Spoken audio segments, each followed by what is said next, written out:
and a week from Saturday at the Stork Club, 8 o'clock. Don't be late. I'm Alistair Stevens, and whatever happens tomorrow, you must promise me one thing, and you will stay who you are. Not a perfect soldier, but a good man. And I'm Vinton Bain, and I could do this all day. So this week we're talking about Captain America, the first Avenger, which came out in 2011. And guys, I have not seen this movie since 2011. And I have spent the last 6 years assuming that I didn't like this movie and that it was just okay. I was so wrong.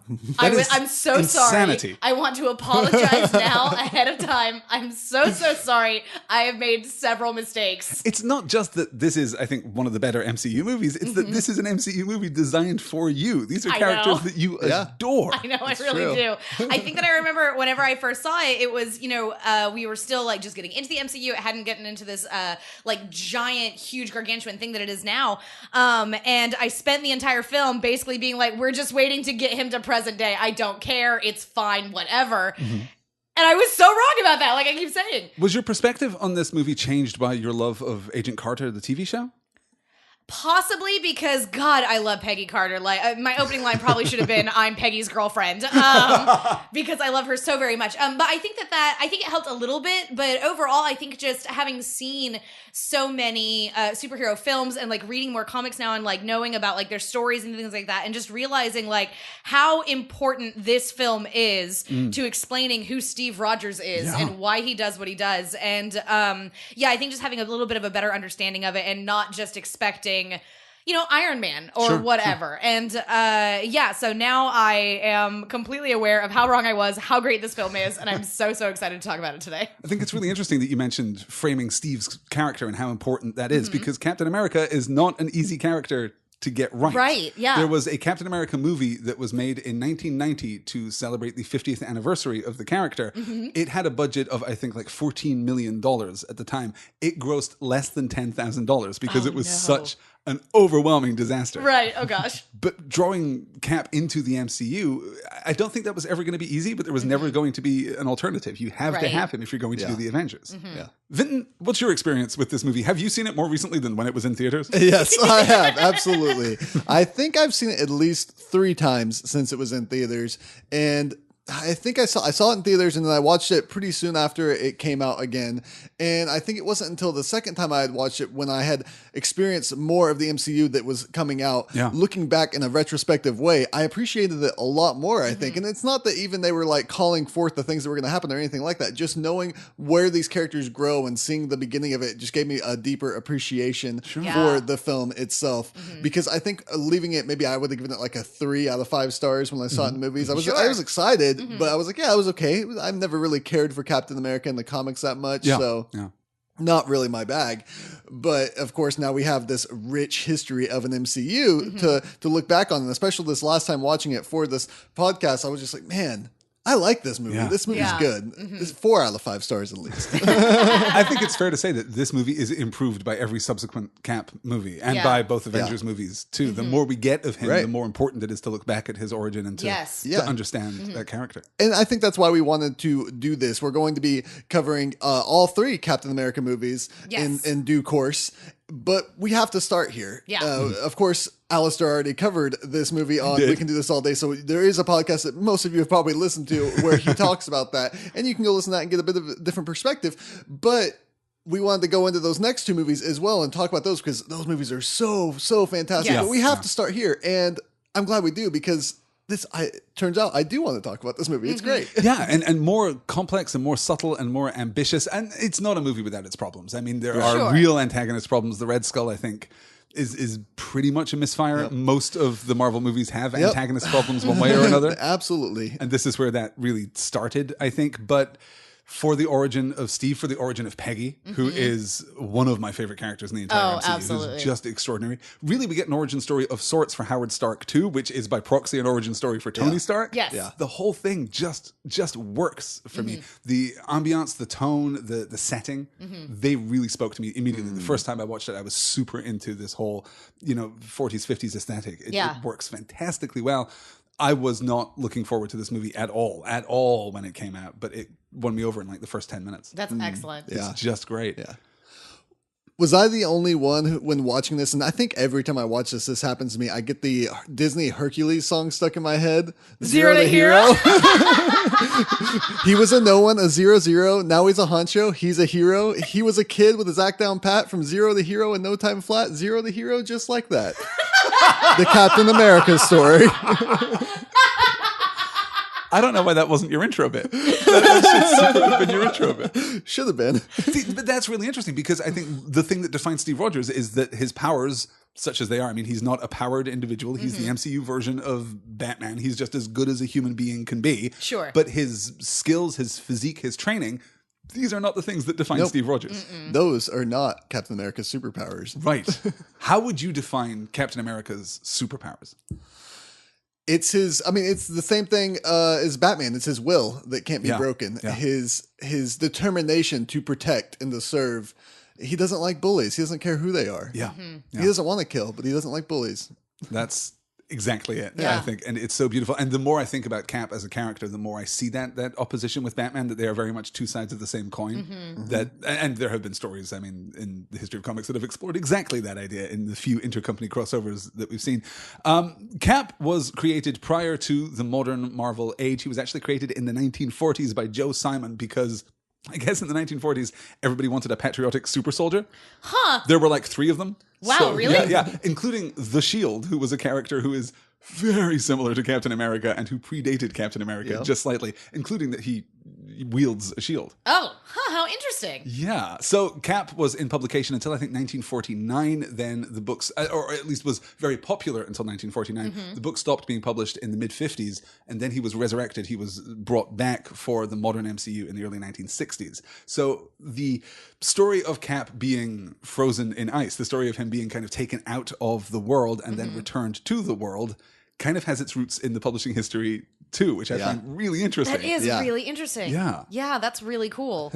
And of course, they've had to update that because he just jumped 10 years from 49 to 60. Yes, but yes. then in modern comics, we want to say, oh, well, he's now from this war or that war. But we want to keep him in World War II because that's where he fits best. Yes. That's where he was most popular. There's a reason why the comics died out in the 49. The war was over. And we didn't need a patriotic hero to be saving us anymore. Yeah, it we were felt done with that idea. uncomfortable. So they tried to do a few other things with him, and none of them took. None of them worked because Cap is defined by that.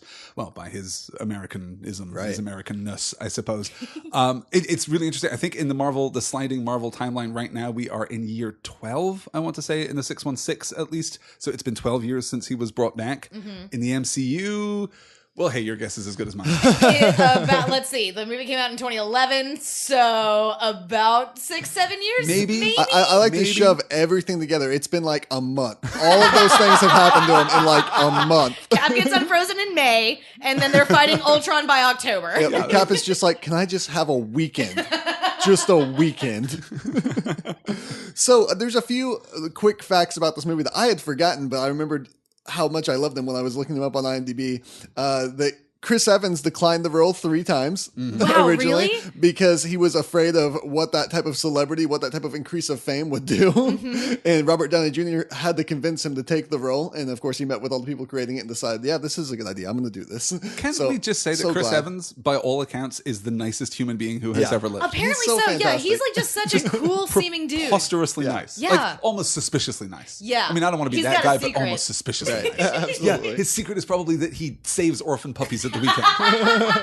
Shh, don't tell anybody. Chris Evans had a track record in superhero movies because he had previously played Johnny Storm in 2 Fantastic Four movies. And I got to tell you, he's really good in those. Yeah. The problems with those movies are not his fault. I need to go back and rewatch them, but I'll take my your gosh, word that for would it. be Very odd watching him play a character who is so very different from bet. Captain America. Oh gosh. Because I remember being very upset that he got cast as Captain America because I knew him as Johnny Storm. I was like, that is not Captain America. What are you doing? Yeah. Can you guys imagine anybody else though right Nope. now in the modern day like playing Captain America? Absolutely Yeah, there's not. no way, right? There's no one. I can't imagine anyone who would bring the characters that define Cap for me, his energy, his optimism, that sense of irrepressible hope that even when things are tough, he's going to continue fighting. I genuinely don't know of another actor who could bring that to the screen in the way that Chris Evans does. It's another example of pitch perfect Marvel casting. Him, Robert Downey Jr., I mean, Sam Jackson, arguably. Yes. There are a handful of characters that you just can't imagine being played by anyone else. super into Chris Evans, is what I'm saying. Well, he's very crushable. Yes, I understand. Yes. As anyone who has been on Twitter and gift searched Chris Evans can attest. Yes. It's just unfair once you get past a certain point. Yeah. No, it's a problem. Also, this was early enough in the MCU's history that they hadn't built their universes yet. They were still testing some things, trying to decide what they could and couldn't do with rights, trying to get some rights back to other movies. That they originally planned cameo appearances for Wolverine and Magneto in World War II because both those characters existed in World War II. So that would have been really interesting. I don't know what they would have done with that. I'd like to see what those plans exactly were. I'm glad that they didn't. I'm glad that we really did focus on Steve and like what's going on with. I'm glad that we didn't try to get like any of this like interbranding stuff, like sort of what we're doing with Spider-Man now, where it's like Sony owns Spider-Man, and so but we've got Homecoming is going to come out in a couple of months, and Robert Downey Jr. is right there, Iron Man is right there. He was in Civil War, and it was like the greatest, best thing ever. Yes. But yeah, I'm really glad that this movie just really buckled down and focused on this character, and I think that was the right choice. And again, just so genuinely surprised at how good this movie was, and how adamant I was that it wasn't that great. Now that being said, Wolverine and Captain America war stories from World War II are some of the best one-shot comics ever. They're real fun. Yeah. Wolverine is a character who works beautifully in that milieu. See, Wolverine was able to kind of work in that situation and then also shed that role and move into more conventional superhero. Or I guess he had retroactively already been introduced to more conventional superheroics. But Cap just can't. He has to always be this man out of time. He has to always be defined by his disassociation from the people around him. And that allows him to be more pure, more true. Captain America is my hero. Yes. Like outside of the MCU, not even my favorite character. I mean, he is my actual hero. He is a role model for me in the way that I interact with the people around me and in the way that I try to cleave to principle, even in the face of adversity. That's, I mean, kind of a difficult and personal thing to talk about on a comics podcast, I guess. But hey, there we are. I think he works brilliantly in that role. Does he speak that way to either of you? Absolutely, he does. I mean, like, this guy is someone who cares about taking care of. I mean, it's just like what he says, whenever Stanley Tucci, God among men, national treasure, Stanley Tucci sits him down and is like, so you want to go and you want to kill Nazis? And Steve's response is, I don't want to kill anybody. I don't like bullies. Yeah. I don't care where they come from. And, he has been trying and trying and trying to get into the army because he's a protector. He wants to protect people. He wants to take care of people. And we see that throughout the following movies. We're going to see that in Avengers. We're going to see that in Civil War. We're going to see that in Winter Soldier. And I'm so excited to go and see those films again, having so recently rewatched this movie and see how much more that fills out Steve for me. Because I think that, the first time that I ever saw Civil War, and whenever that was about to come out, and a lot of people were talking about, oh, well, these are not the decisions that, like, Cap would make. He's on the wrong side. They've, like, flipped this thing. But it's going to be interesting seeing if we still think that, or if people would still think that if they watch these movies, one right after the other and consecutively, and, like, watching that character arc and how... the choices that Steve makes and the things that he does, and is that really true to the character that we've been setting up within this cinematic universe? His arc in Winter Soldier works perfectly for me. The rebellious arc in Winter Soldier, I think, works brilliantly. His arc in Civil War is a little more challenging because you have to buy this singular connection with Bucky. Yeah. And I guess we should probably talk a little about... Sure, let's do that. Cap's relationship with Bucky Barnes. I don't care about Bucky. I don't care about Bucky either. Great. Excellent. Vincent? I really want to. Yeah. But I just can't. I just don't. Yeah. I like him in the very beginning of the film. And later on, I don't really care. I do like him as Winter Soldier. I think a lot of that works for me in the later films. But in this film, I get that he's Cap's best friend. And I can sympathize with Cap when he does seemingly die. Sure. But that's as far as I go. Yeah, that's pretty much it. It is kind of informed for me. I have to just, when I watch Civil War in particular, I just have to forget about the first Avenger and try to imagine a better relationship. Or not a better relationship. I mean, the relationship is perfectly good, but I don't understand exactly why it is that Steve and Bucky have this kind of connection. Because it transcends the kind of friendship I think that we see in the movie, honestly. Bucky's just... not that likable a lot of the time, and doesn't seem to, well, he protects Steve and stands up for Steve and seems to be a good guy. Yeah. I don't completely get the core of that relationship. And if you don't get it, then Steve makes some questionable choices in Civil War. Yeah, and I think that that's kind of where I land as well. You're exactly right. It's just one of those things that you just sort of have to take on faith. It's like, no, they've been, best friends their entire lives, whatever. And it's like, is this like a writing issue? Like, what could they have done to present that better and make me care about Bucky Barnes more? Part of the problem is that this is a movie that loses focus in the last act. It's an origin story for Steve, but stories need a tighter grasp of their internal conflict than that. The Red Skull is the antagonist. This is supposed to be a story about Cap versus the Red Skull, and it kind of isn't. No. So when Bucky dies, it's incidental to the story that we're telling. Yes. And that story is itself incidental to the real story we're telling. Because Bucky dies as a part of the assault on the Red Skull, but not really a crucial part. He's not killed outright. He's just lost, which is a plot contrivance that's absolutely necessary for the return of the Winter Soldier. And of course, comic book readers were ready for that by the time that it hit. Bucky had been dead for 50 years, 45 years, something like that. In the no comics. one thought he would be coming back. Yeah, it was accepted comics lore. Bucky Barnes is never going to come back. Yeah, He's that's one the of the joke, few right? characters. There's Marvel dead, but Bucky Barnes is never coming back, right? Yeah. Until he did. And when he came back, it was really powerful. The Winter Soldier storyline is incredibly effective Right. because, in part, no one expected Bucky to come back. But when he dies in this movie, it is incidental to the conflict with the Red Skull. And the conflict with the Red Skull is incidental to the real story, which is the creation of Captain America, the creation of the man, the myth, the legend of Steve Rogers, and how he ends up suspended in time and then resurrected in time for the Avengers movie. Coming soon to a theater near you. We should say, because I always lose track of this, this is the 5th of the Phase 1 Marvel movies. It is the second least successful Marvel movie to date. The only MCU movie that has made less money is The Incredible Hulk.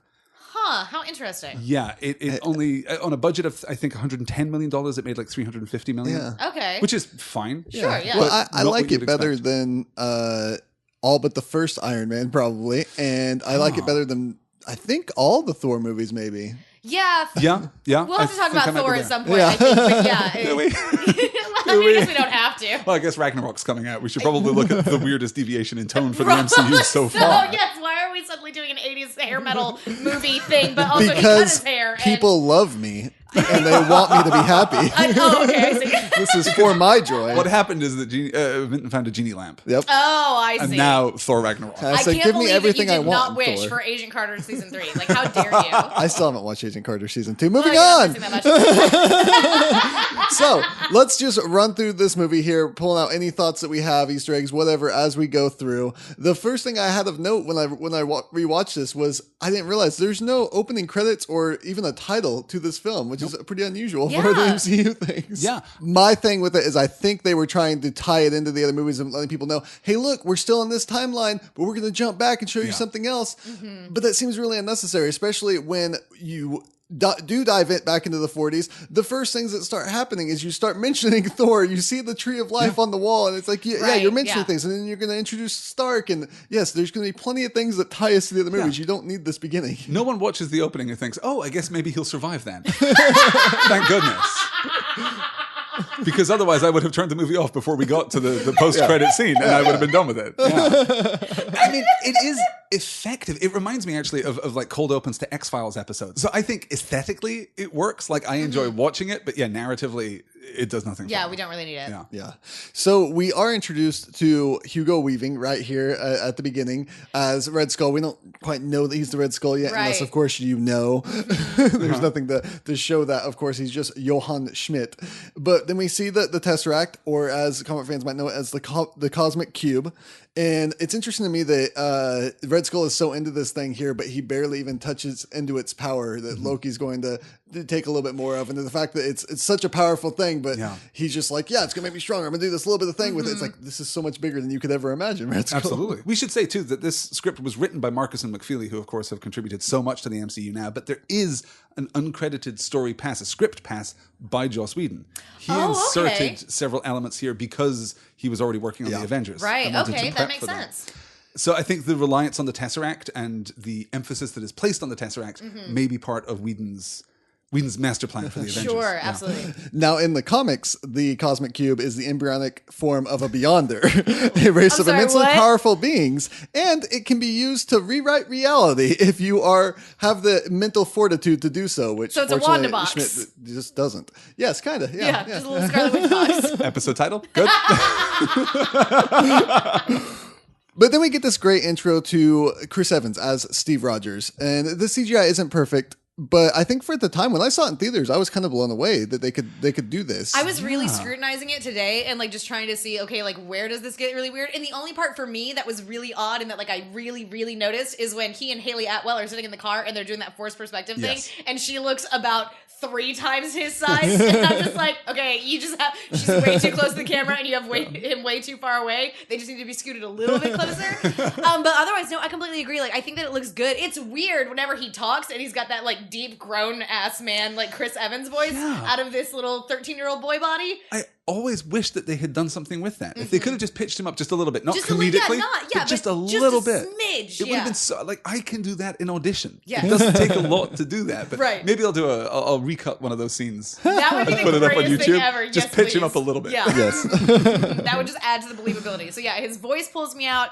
and then that forced perspective whenever he's sitting next to Haley Atwell, and I'm just like, okay. But it works well enough that when the reveal comes, Oh it's man. shocking. Yeah. It is astonishing. I'm jumping ahead a little bit, I guess, but that moment, and of course, I think everyone on the internet knows this, but the beat where Haley Atwell, when Peggy Carter, I suppose, extends a hand toward his chest, like trembling and overcome. That's not in the script, Not you guys. scripted. No? She just did that. That was like their first day of shooting together or something, right? That's the story. If that doesn't make you love Haley Atwell, I don't know what will. There's so much.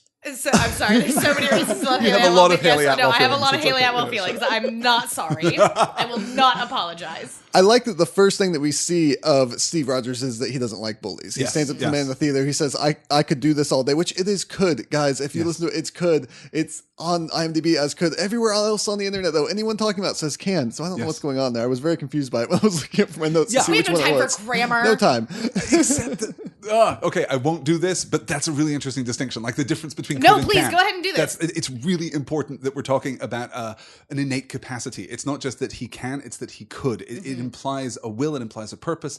It's interesting. It's interesting that people get it wrong because the other version of the line, I can do this all day, is so much less powerful. It's so Yeah, much and less impactful. It's almost like a form of hubris, honestly. It's like, no, I can do that. I have the power to do this all day. Right. Whereas Steve is I saying, can do this all day is a Tony Stark line. Yes. I could do this all day. That speaks to that. Exactly right. Captain America's greatest superpower. Yeah. And we are introduced to Bucky here, and I like the changes that they made to Bucky. That he's his peer age-wise. In the comics, of course, he was just his kid sidekick. Junior sidekick, right. But here you have a peer who actually sticks up for Rogers because Rogers is the small in week 1. Yeah. That actually does change the relationship by the time we get to the Winter Soldier, though. Yeah. And I think that the comic book version might be more effective because Bucky, as a junior sidekick, Cap is more protective of Yes. him, has a paternalistic relationship with him. Yeah. And I think that does speak into exactly that kind of relationship that we discussed earlier. By making them peers, it's more immediate now, but they're just buddies. Yeah. You know? The way I've always read into it with him wanting to protect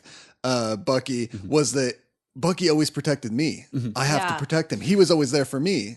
Yeah, type but of thing. I don't know that I like that Yeah. more because Yeah. Steve would I'm not protect saying you I no like matter more. what. It's Like, just the way I true, read yeah. into it. Yeah. But Like, I think I understand, and because, I think about my relationship with Elizabeth, who is this, she's 4 years older than I am and has always done an excellent job of like taking care of me and all this stuff. But like, I would absolutely like fight the Red Skull to save her life and protect her. Like super soldier serum or we all not, would. Yeah. Okay, when we sit would around all the table die. next to role play, that's Yes. what we'll do. Elizabeth has been captured by the Red Skull. No, can we pick a better villain? yeah. Sure, yes. Thanos. Loki. Okay. Thanos and Loki. She wouldn't want to come back if she was kidnapped by Loki. Okay. She'd be perfectly happy. Well, no, she's not that into Loki, so she may need to be rescued for very different reasons. So then we go to the Howard Stark Expo here, and we get to see With Howard Louise Stark. Coleman just hanging out, just being like, hey, time traveling, hanging out with heroes. It's totally cool. I was so distracted through the whole scene. Because it's such a weird cameo. If you've been watching Doctor Who, like around this time, Yes. you know Jenna Louise Coleman. And for Yep. her to show up, I kept expecting her to be significant later. Yeah. Like she's going to turn out to be somebody. This Right. is foreshadowing. And it's super nuts. She's just there to be adorable in the she's scene. just there to be cute. I love the connection back too to the Stark Expo because, of course, this is pivotal in several of the Iron Man movies. Yeah. We get to Absolutely. get to draw back and then move forward again. And by the time we get to Iron Man 3 in Phase 2, we're drawing direct connections back to the history of the Stark Expo. Yes. And I just love that kind of completely nerdy and unnecessary world building. Also, Howard Stark is introducing his reversion technology, which is obviously going to become Tony Stark's repulsors later when they actually figure out how it works. He also has a pre-Lola. He does This have is a pre Lola Mark 1. Yeah. Yes, right it here. absolutely is. So, Alistair, you've talked before on some podcasts about how, like, the time frames of these movies, you've got to wave away, like, a lot to make stuff work. How old do you think Howard Stark is That's in this film? 30? I have no idea. How old is Howard Stark? Because we have two versions of Howard Stark, which is Yes. problematic in the first place. And I'm still hoping that someday we're going to do something with that. Someday we're Secret going Wars. to... Yeah, we're going to discover, we're going to discover that John Slattery and Dominic Cooper are actually different people. Ooh. That there were two Howard Starks, because my that would gosh. fix the timeline immediately. Dominic Cooper must be... Howard Stark, played by Dominic Cooper, must be 30 in this movie, right? Some, or like late 20s, right? I mean, like, we maybe could at a maybe push. eke late 20s. Maybe at a push. But that's crazy because that means he was born in 1910, which means that he should be 80 years old by the time he dies in 1990. Yes. John Slattery is not 80 years old, you guys. No, Doesn't he's look not. like he's 80 years old. So I don't know. I don't know how to, Lot of how to hand make waving. that That's work. what a Stark looks like when they turn 80. Lots of technology, lots of money. We can do this. I don't know. Robert Downey Jr. is not looking that good now, and he's a Well. long way from Oh, disagree. He looks amazing. I think What are He you looks saying? amazing, but he doesn't look like he's going to look like he looks now when he is 80 years old. Is what I'm saying. Oh, I see. I see. So then we're introduced to the great Stanley Tucci as a scientist, overhearing Steve's passion and his want to be a soldier, even though he is physically incapable of doing that. And he tests him, and he gets that line: "I don't want to kill anyone. I just don't like bullies. I don't Yeah. care where they're from."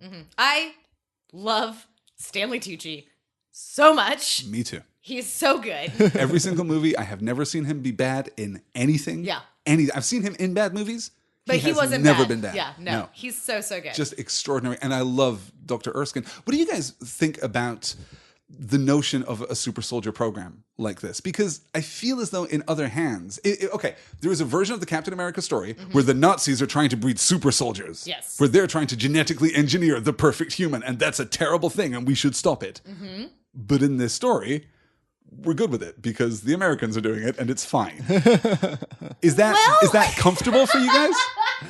Yes, because we end up with Captain America. I the think ends justify the means, and that's where I stand. I think it's uncomfortable for me, and it's only okay because it got stopped before there was any more made. Yeah. That's true. Yeah, they end up taking a lot of Steve's blood Yeah. after Dr. Erskine has been shot, and Peggy is even saying, if there's any hope, then it's in your genetic code, which just feeds into my headcanon so much. She's got a super soldier in her. It's totally fine. Everything's great.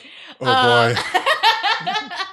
But yeah, it could be a little uncomfortable, but I mean, I'm glad that we got Steve Rogers to be our guy Yeah. and not anyone Sure. else, which is why it's such total BS that there's a comic run right now where Steve is basically a Nazi, and we don't have to talk about it. It's trash. We hate it. It is. Absolute trash. Yes. Thoughtless and careless and Yes. provocative and courting controversy in the worst way. Yeah. Marvel has had for the longest time this instinct to be controversial in order to drive sales. It has never worked. They're doing a ever, bad ever. job. Don't do it. Yeah. The only thing worse than Steve Rogers being a Nazi is Magneto being a Nazi. What? Someday we're going to talk about X-Men, I guess. Okay, yeah. All right. All right. So I really appreciate Arnim Zola's first appearance here. That his face is in that screen and it's all Yes. spread out because in the Yes. comic books, that's what he looks like. He's a giant hulking mechanical body with his face in the screen and the so chest. weird. Comics are so weird. Yeah, it's very weird. And another bit of Easter egg there is that when Zola is gathering his papers before the Red Skull self-destructs the base later, the schematic for that robotic body is visible, and he packs it away. It's a really nice Easter egg. So- Yeah. We also get, I guess, through the introduction of the super soldier serum, basically one of the significant origin stories for powers in the MCU, because attempts to recreate the super soldier serum and extracts of Steve's blood are going to give a bunch of people powers over the course of the next Bobby 60 Morse, years. the Mockingbird. For example. Yes. And that's putting it to good use, I think. I think so too. Yeah. Because you just take one look at Bobby Morse and you think, you need powers. Yeah, you just need to Can be we able to give you kick powers? ass harder. Would that be okay? I think that between the super soldier serum and the Tesseract and gamma ray technology and of course Stark tech, we pretty much cover everybody. Vita rays too. Whatever Vita the hell rays, those are. yes, and I guess magic by the time we get to Doctor Strange. Yes. That's it, right? Yeah. So we're introduced to Peggy Carter, and I love her introduction, hitting that grunt smart mouth right Oh in my his face. gosh! Put your right foot forward, and then just freaking clocks the guy. I get whiplash from the zero to love. Yes. With Peggy Carter. The second she shows up on screen, she is just immediately present, immediately fantastic, immediately unlike any other character we've seen in the MCU. By this point, the MCU still had a major problem with, still had as though it doesn't have anymore, a major problem with female characters. Yes. Peggy Carter shows up like she owns the place because you guys, she owns the place. Yes, absolutely. She's just amazing. And Haley Atwell I always forget that she is an American actress. Yes. Always forget, Yes. because I've never watched anything else with her in it. Or if I see her speaking an American accent, I'm like, oh, her American accent is really good. Good job, Haley Atwell. You're doing great. And it's like, Okay. no. Let's add this to the whiteboard on the wall. Haley Atwell, American. Professor Xavier, American. Okay, yes, I think I've got this. Oh, we're going to start like a spreadsheet of characters that are American. Characters Sarah is surprised to discover come from the United States. We're also introduced to Tommy Lee Jones as Colonel Phillips, which I really like in this film. great. It's such a Fantastic. random character to throw in here. Yeah. Nothing connected to the comics as far as I'm aware. Not that I'm aware, But no. really a good job in this Yeah. movie. I really appreciate this Yeah, character. he's just great. And I think he's mainly here for this purpose that we're about to see in the film, which is to say, I don't think Steve Rogers should be here. What are you doing, Dr. Erskine? And he's just bashing him saying, this is ridiculous. Yeah. And that's when we start seeing what is actually Captain America's superpowers, as I talked about before. All the grunts are asked to climb this flagpole and get the flag, and none of them can. And he walks up and just pulls the bolt out. Right. Crucially, they're not asked to climb the flagpole and get the flag. They're just asked to get the flag. Right, Yes. And get the flag. And none of them can climb it. He just pulls the bolt out, lets it fall, and grabs the flag, and gets in the car with Peggy and drives off. Thank you, sir. Who could ask for a greater reward? Right? For just getting to be So in a car with amazing. Peggy And Carter. so that's our first glimpse that, he's a genius. Like, he knows exactly what to do. He can think and plan, which makes a good captain, makes a good leader. But then right after that, as Colonel Phillips is saying, there's no way, Dr. Erskine, we got to get him out of here. He's never going to be a good soldier. And he throws the dummy grenade. The grenade scene is one of my favorite things in the entire This is my MCU. favorite scene of this whole movie for sure, and maybe one of my favorite scenes of all the MCU. Yeah. I can't really say that because Spider-Man shows up later, guys. But I might agree with you, actually. I think this entire sequence is probably my favorite in the film. And the grenade. Oh, it makes me tear up just at this idea of this young boy. He doesn't have any superpowers yet. Yeah. And to save all these people who are being mean to him, they're not even nice to him. They're not even his friends. He dives on this grenade and says, "Run, get away from here." And I love the way Peggy looks at him when it happens. She loved him before he was a super soldier. She did. Yeah. And that is so It's so important. important. It's so important. Yes. And then, of course, we get the great line from Colonel Phillips, he's still skinny. And that's when Dr. Erskine goes ahead and tells Steve Rogers his story and about how he's responsible for Red Skull and how it was a failed version of this experiment before because it was rushed, or I don't remember exactly why, but it the ruins super him. soldier serum takes, the good parts of you and makes it great. Yeah, exactly. And the bad parts of you and makes it worse, which I have a question. How does Captain America not still have asthma? I feel like asthma is not a good trait to have. How does he have asthma? I think they meant like personality traits. Okay, all right. I don't think like if you were like missing a toe, you would take the superhero serum and you would got lose no toes. all your toes. The bad thing makes it worse. No toes. I don't know. I just had like a really bad zit on my forehead the day that I took the super And now soldier I serum. am and now zit. I am the zit. The zit. Don't get too close to me. It's gross.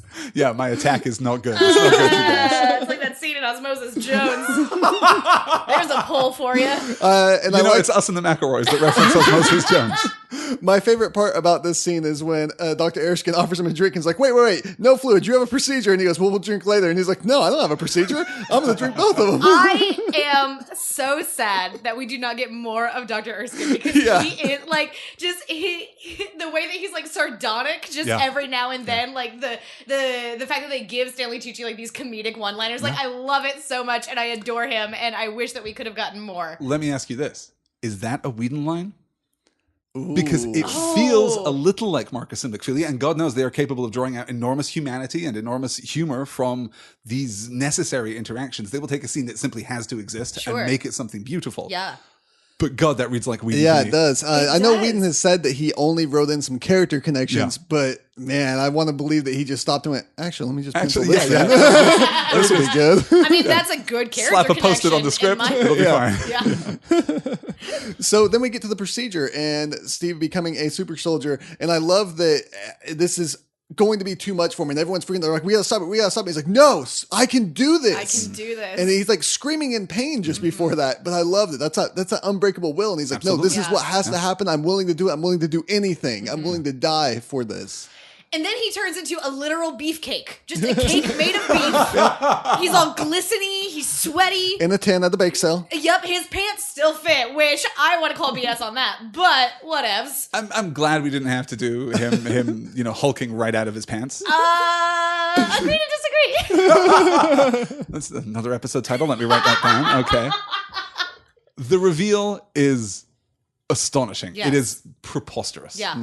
It is not just, obviously the physicality of Chris Evans, which is like cartoonishly absurd. Right? Like he doesn't, I mean, like, God, okay, so whenever we were doing Mighty Fine Shindig and we talked about Simon's pecs being like bread slices or whatever, like this man is the entire bread factory. Like, He's my God. Entire boulangerie. Yes. And yet, it's shot so beautifully, and the reaction of everyone around him, including Haley Atwell, as we discussed, is so pitch perfect that we get the sense that he is like a Greek god, descending. Something here has fundamentally changed, and we get a sense of his magnitude as a hero right off the bat, which is great because then we're thrust into action. Yes. And I love the way that this entire scene is structured and paced. It's so good. Yeah, you have the traitor taking the serum and running out and Steve chasing him down. And it's a beautiful chase sequence where Cap gets to show off his powers here, his And new he's still developed learning. powers. He's like He's like crumbling into the surface. I love that. Good. Yeah. As a child who grew really long limbs and didn't know how to use them and tripped over myself pretty often and had a lot of bloody elbows because of it, I can relate to this scene. And we get Carter being fantastic too. Yeah. Oh my She's great in gosh, the I sequence. forgot that she shot that dude in the back of the head Yeah. from like a billion miles away. She is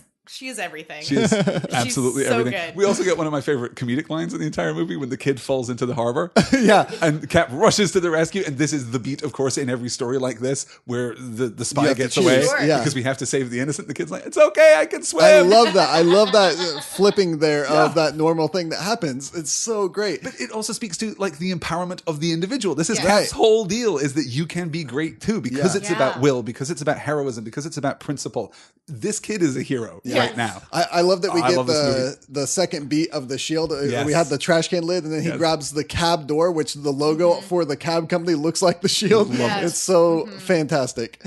We now learn in the movie that Red Skull and Hitler and his forces aren't seeing eye to eye anymore, that Red Skull is trying out some new experimental things, wanting to move a little bit further past what Hitler's ideas were. And I like this idea because in the comics, that's true. Hitler is afraid of Red Skull in the comics and him taking over and being more powerful than him. What do you think of the dimensionality that we add to the conflict here by kind of sidestepping the question of Nazis and moving straight to Hydra? Does the inclusion of comic book villainy work better for you than the inclusion of real life villainy, or would you have preferred a more focused, a more naturalistic depiction of the events of the Second World War? I think that it works for me personally because I had not read the comics at this point. I wasn't reading, hardly any comics at this point when the movie originally came out. But because we're dealing with like superheroes and people who are super soldiers and have superpowers, I'm perfectly okay with pulling in like superpowered bad guys. Yeah. It's nothing for like if Captain America literally walked up to the literal man Hitler and punched him in the face, he would break his face into a million pieces. Which is happened more than once. Yeah, 200 times is what I hear. But so it works, I think, better for me, just story-wise, for, super powered bad guys to be there, because then they're not just going to immediately crumple whenever Steve gets to them, right? Yeah. No, I think it's necessary for exactly that reason. And also because agree. we want to embrace the metaphor. We want to lean into the fantasy of this story. And Mm-hmm. it is always so weird. And there was a push in the 90s to do this a lot, where you have superhero characters taking on real life quote unquote bad guys. Sure. The real world is always more complicated, not to suggest that Nazis are complicated and, or problematic villains in any way. I think we're all pretty comfortable with that even now. But certainly we need to raise the stakes. The threat needs to match the heroism. Exactly. In order for it to work. And there are moments when I really like the Red Skull, you guys. I love Hugo Weaving. I think he's fantastic. me too. He's really, able really to good. exude It menace. is not a performance issue. I It's don't think. absolutely not. No, it's really a structural issue, because it's not even the plot necessarily. The idea of Tesseract-powered weapons is a strong one. Well, I mean, we're going to deal with that again in The Winter Soldier, right? Because I mean, everything comes back around in the Yes. MCU.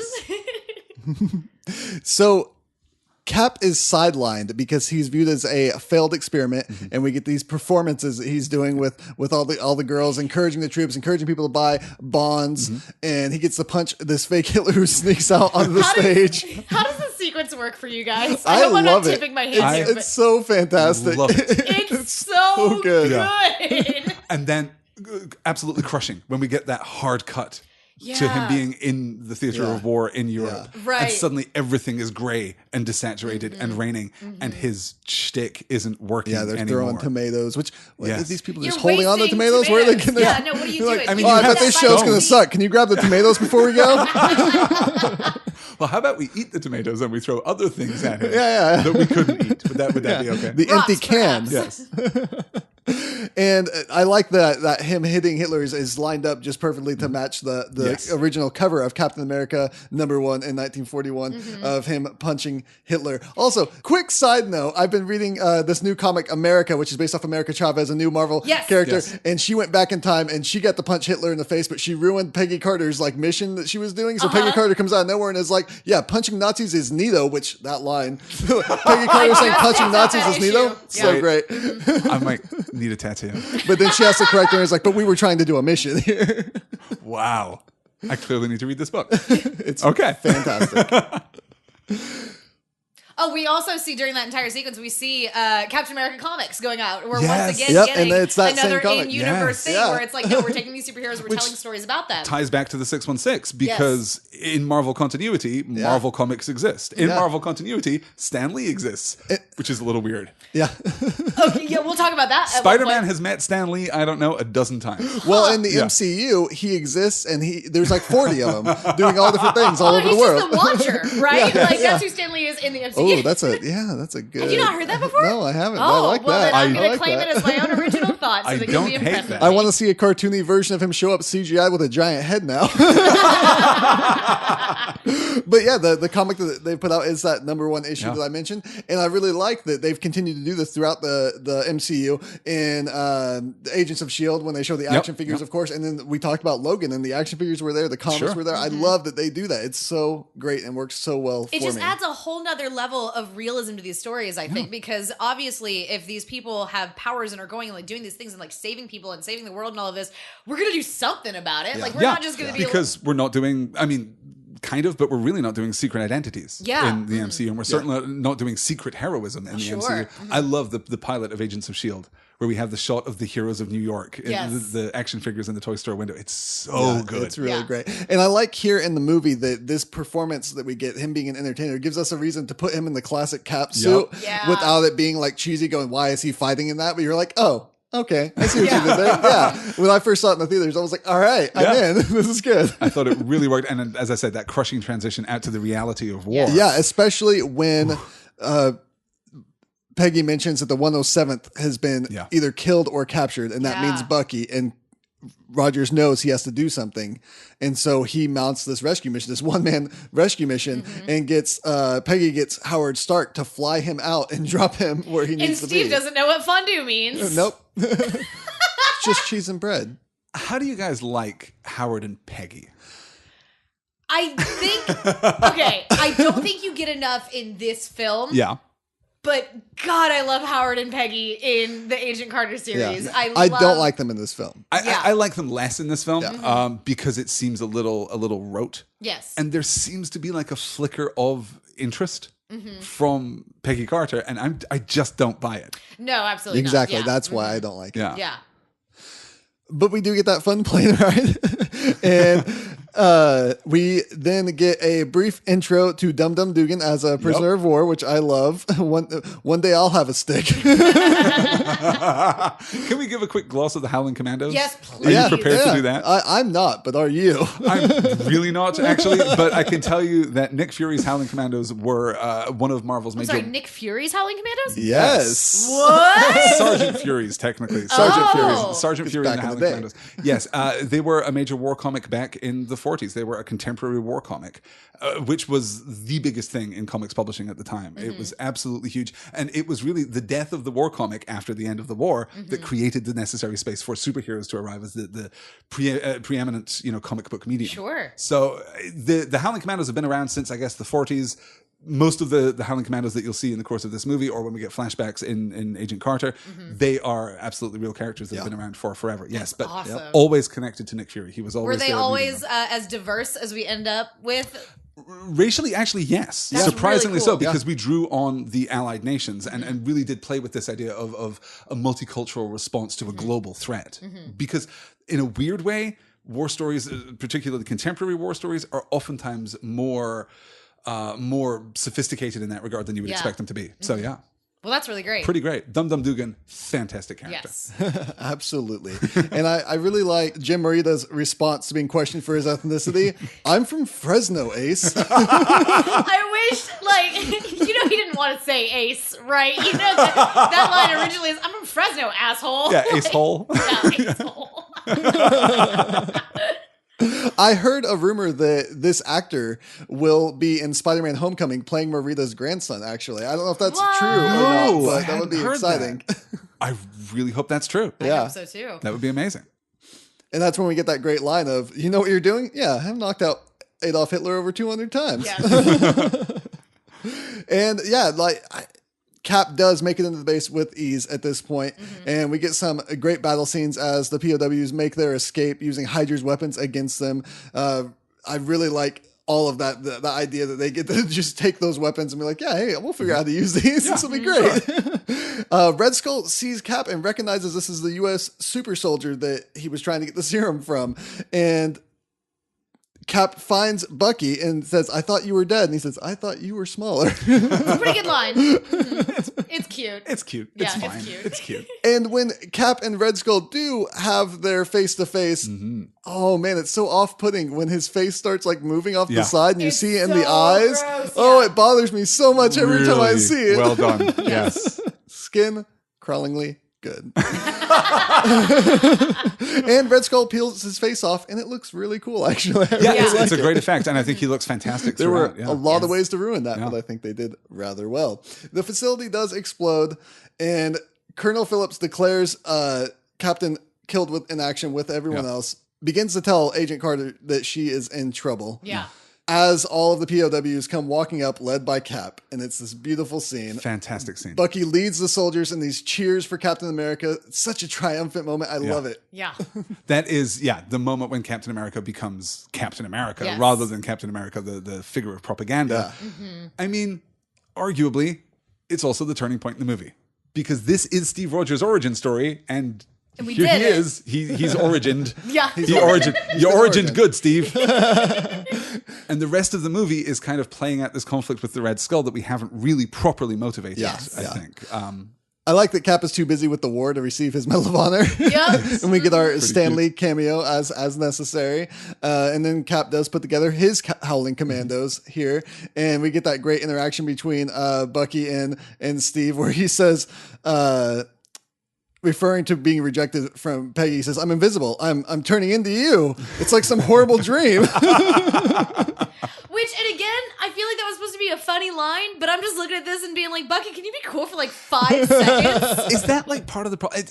I'm trying to figure out really what is wrong with Bucky. Is I'm trying there a to, performance I thing? wondering if it's a performance thing. Do I just not like Sebastian Stan? Because I want to like Sebastian Stan. I like him as Winter Soldier. I like him as Winter Soldier too. Yeah, later. There's just a lot of things Bucky. I don't like about Bucky in this film, but I love Winter Soldier later. So it's interesting. And I think that because Steve is such a nice guy, pairing him with someone who is inevitably less of a nice guy, as we all are, I think is a little difficult. I would have liked maybe to lean into Bucky's charm a little more. Make him more of a Tony Stark figure where he's kind of awful, but you cannot help but adore him. Right, he's a roguish, dastardly sort of guy. Yeah. But here he's just kind of Steve dialed down a little bit. Yeah. How does the moment where this other lady kisses Cap? You mean Natalie Dormer? Natalie Dormer. Natalie Dormer How does Natalie Dormer with Chris Evans work for me? Hey, Sarah, how does Natalie Dormer? Well, how does the moment where Peggy sees this happen, how does that all play for you in that scene? Well, here's the thing. It's a roller coaster, really. Because first, Natalie Dormer. And I'm very excited. Sure. All right, I really enjoy Natalie Dormer. She's gorgeous, whatever.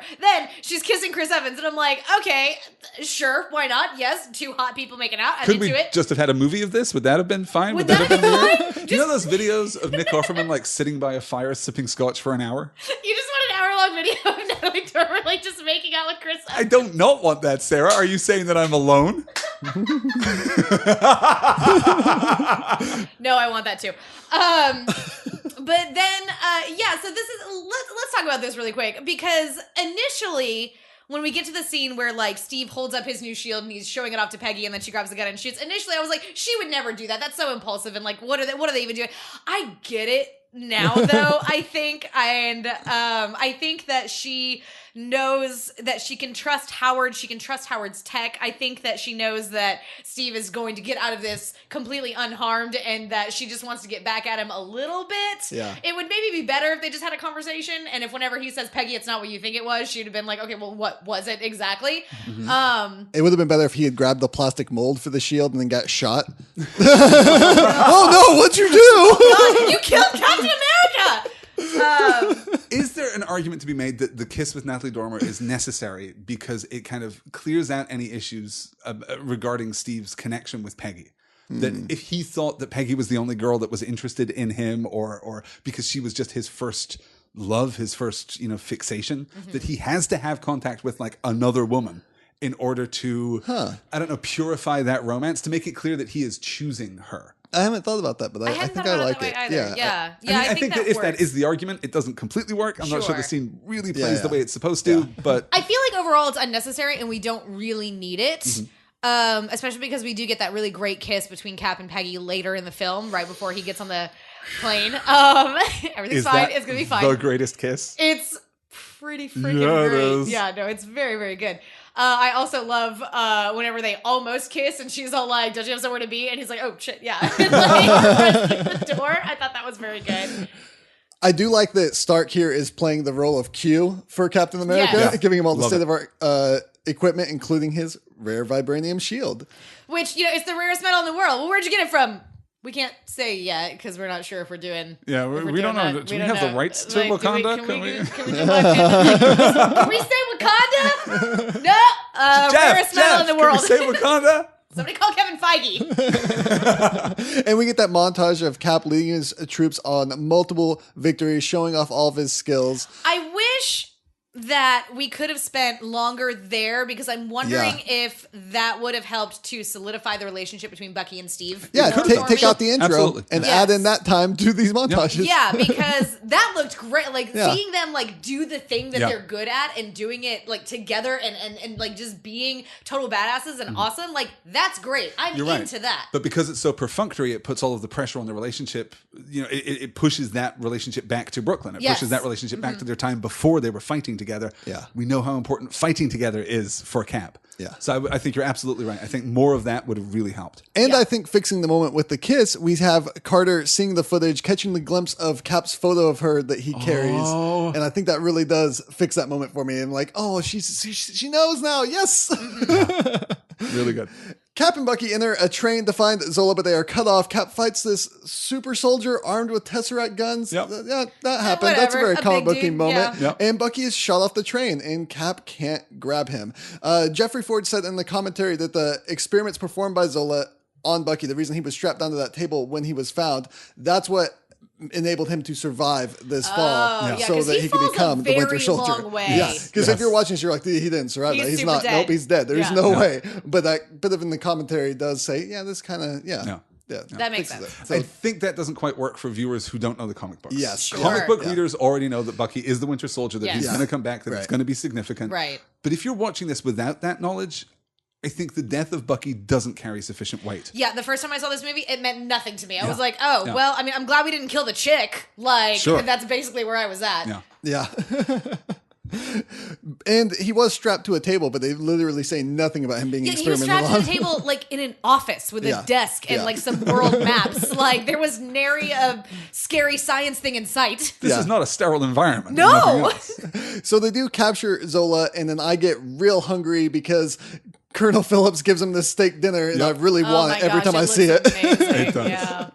Cap can't get drunk due to his healing factor gained from the serum, but he's trying to mourn Bucky, and that's a really interesting scene there. I like Yeah. that. I like that that's brought in there because that's something big in the comics. Anyone with a healing factor has a problem drinking. Yeah, That yeah. always comes up in the comics because certain times there's like, I really want to get drunk and I can't. Cap suggests and leads a dangerous mission to infiltrate the last Hydra base where the Red Skull is, and he says, "We're just going to knock on the front door." So, they have this giant evil base in the Swiss Alps. Yep. And it's buried underneath the mountain.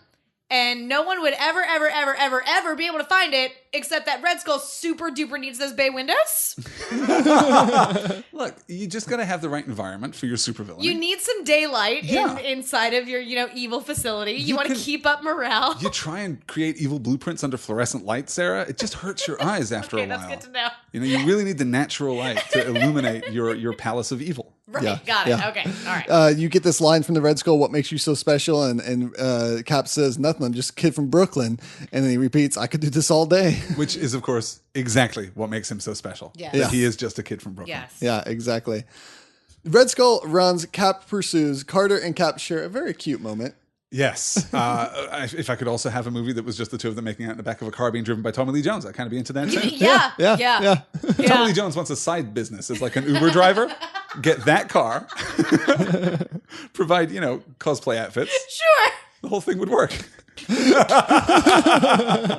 The Red Skull boards a ship, sets coordinates for New York. Cap barely gets on to the landing gear thanks to the assist in the car from Phillips and Carter. And he sees these aircrafts, or they're bombs. They're like aircraft bombs. with propellers. Yeah. Yeah. They're flying nukes. Labeled for different places in America. And he attempts to take them down and leaves on one and uses it to fly back into the supercharger. Yes. It's a really It's fun a moment. good Yeah. sequence. It Yeah. really It's is a very good there. sequence. Yeah, I don't feel like it took too terribly long. I think this is No. before we got a little self-indulgent with our action sequences in MCU films. Yep. But yeah, it seemed to spend just the exact right amount of time that we needed to get this thing done. Yeah, and Cap makes his way onto the bridge, and we as the audience go, "Oh, this is the bridge from the beginning. This must be the ship from the beginning," and that unnecessary intro that we get. Cap and Red Skull tussle, and Red Skull says, "I've seen the future, Captain. There are no flags." And Captain says, "Not my future." Hashtag not my future. Not my future.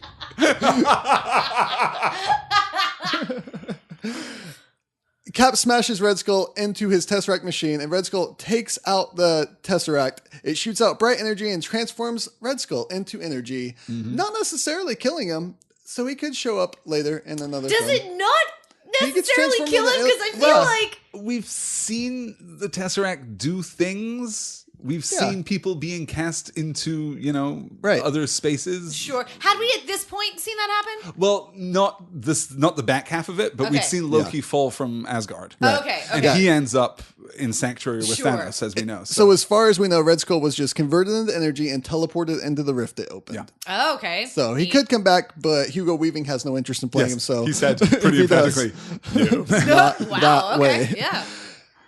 This is when Cap is forced to crash land the ship to protect New Yeah, York. okay. So when we're watching this for the second or subsequent time, I'm just twiddling my thumbs through the fight scene at the Hydra base, particularly. But once we're on the Valkyrie, I'm like, come on, this is not why I'm here. Yeah. I don't really care about the Red Skull. Can we Right. just skip all of this? Exactly. And I get just to want- can we just get to the torture and the I heartbreak? just Can we want get to the that? radio call. Yeah. There's not going to be a safe landing, but I can try and force it down. I'll get Howard on the line. He'll know what to do. There's not enough time. This thing's moving too fast and it's heading for New York. I gotta put her in the water. Please don't do this. We have time. We can work it out. Right now, I'm in the middle of nowhere. If I wait any longer, a lot of people are gonna die. Peggy, this is my choice. Peggy? I'm here. I'm gonna need a rain check on that dance. All right. A week next Saturday at the Stork Club. You've got it. 8 o'clock on the dot. Don't you dare be late. Understood? You know, I still don't know how to dance. I'll show you how. Just be there. We'll have the band play something slow. I hate to step on your... Steve? Steve? All right, so that's it. That's the end of the podcast. That's the end of all podcasts. We've done the thing now. No one is still listening to this. I like that Cap says, this is my choice, hearkening back to what Peggy told him about Bucky. Yeah. I love that moment there. Yes. Of course, the ship does crash. It sinks into the ice. We see that Stark is looking for Cap, but only finds the Tesseract. Yeah. Where does the Tesseract go after this? I forget. Like, genuinely forget. It's put in storage at Project Pegasus, which is where Loki finds it with... That's right. yeah. Yep. Got it. You got it? Back on board. Or I guess goes into the SSR vault and winds up at Project Pegasus eventually for the beginning of the Avengers. Right, because this is what leads to the blueprint designs about the cube's structure and overall power, which can be seen in the case of paperwork that Howard's son, Tony, looks through in the middle of Iron Man 2. Right. Oh. It's nice. pretty nicely done and pretty well put together. What I love about the next sequence, that we get this montage sequence after the war. And there is that beat with the kids in Brooklyn running around playing Captain America with the trash can shield. The hairs on the back of my neck every single time I watch it. I love that. Very Love good. it so much. And then Cap wakes up in this room. And it looks like, this is still the 40s. You got the radio, everything's on. A woman enters telling him he's in the recovery room in NYC. And he asks where he is really, saying that this baseball game on the radio is an old game. He was at it. It's not live radio. So he breaks out of the room, runs out, sees the middle of New York City. Yes. Times Square. Yeah. And is completely befuddled, as you would be if you came from the 40s to see all of this. And Nick Fury approaches him, apologizing about the facade, and informs him he has been asleep for almost 70 years. And what's the last thing he says there, Alistair? He says, I had a date. And then I die all over again. Everybody I thought dies. I was safe. I Everybody thought it was dies all over okay. again. I thought that we had gotten past this it's never movie, safe. but no. Just off Times Square is super expensive real estate for a shield recovery facility, isn't it? It sure Like is. they could have taken him anywhere. Yeah. Right to the middle of New York City. I love it. I love Samuel L. Jackson showing up. And we should probably talk too about the post-credit sequence, which is one of my favorites in all the Marvel movies. Which I do like, before we get to that, I do like the animated credits that we get. I love it. It's Yes, really fun. yes. Oh, yeah, I it's a lot of fun. really Yes, appreciate that. And then we get the Captain America will return in the Avengers, and then we get the after credit scene. Where Cap is approached by Nick Fury, who Cap calls Sir, which is pretty great, showing that he's still a part of this, part of the system, part of this organization. Yes. He's still the man that he was. He asks if Fury wants to get him back in the world. Fury says that he is trying to save it. And we get our first flash of the Avengers. Yeah, I'm in. It's really good. I was so damn excited in the theaters Yeah, when that happened. I was really like, was Avengers! I knew nothing about the Avengers, but I knew I was into this thing. Yeah, I don't even really like the Avengers in the comics up to that point. I didn't really care much anyways. I was Spider-Man and X-Men. Yeah. But hearing that the Avengers were going to be in the movie and this was going to be a thing, and I was like, crazy Kermit arms. So that's basically going to be it. And Yeah. that's Captain America. Overall, what do you guys think? I mean, like, it totally turned around for me. Like I said, I thought that I thought for years I didn't like this movie. I thought that it was just fine. I thought that I liked the Agent Carter TV series in spite of this film. And that is not true. The two things have now made one another so much better in my mind for me, which is great. I think that's absolutely true. Watching this alongside Agent Carter, it so radically improves Agent Carter, Yes. particularly in the first few episodes, because there is a buy-in problem with Agent Carter. If you don't already love Peggy and care about Peggy, she's not terribly easy to love, at least in the first episode, because she's, pretty upset about Steve, Right, it turns she's out. trying to do the thing. She's trying to do the work, But seeing this complete connection between the two of them, which is a relationship that works so absolutely for me, that I can't imagine the MCU ever her doing it better. Yeah. I can't imagine a romantic relationship in the MCU that will be stronger than Peggy and Steve, which is Completely agree. kind of appropriate because it's mythic and it's epic and it's heartbreaking and And tragic. it's why Steve and Sharon do not work in Civil War. It's one of the reasons why Steve and Sharon do not work in Civil War. We'll talk about that when we get to that movie, I think. Yeah. Yes. What about you, Vin? I really, really enjoy it. It's not in my top 5 of the MCU films, but it's pretty close. Yeah. And I think while it does have structure problems, while it does have villain problems like MCU is cursed to have, hopefully they can flip that real soon.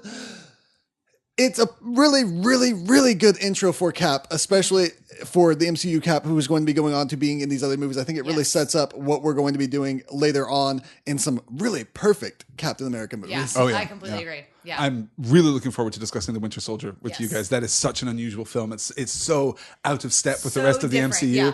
and so powerful. And I guess Yes. we can probably talk a little about the end of season 1 of Agents of S.H.I.E.L.D. when we talk about that. Yeah, too. that sounds really good. Because those two things pretty connected. Yeah. Absolutely. But next week, we are not going to be talking about a movie. We're not even talking about a Marvel or a DC property. Next week, we're not. talking about the first trade of the comic series Saga. Do you guys want to talk about that super quick? Yeah. So, author Brian K. Vaughan and artist Fiona Staples. And guys, if you don't know who Fiona Staples is, you need to, because she is one of the most fantastic comic book artists that there is out there. And this is basically a sci-fi opera Romeo and Juliet with a lot of twists. Excellent. So, Yeah, Yes, I'm it into has that. been hugely lauded. It's one of these things too that I think I came to Saga a little bit late after the hype had really started.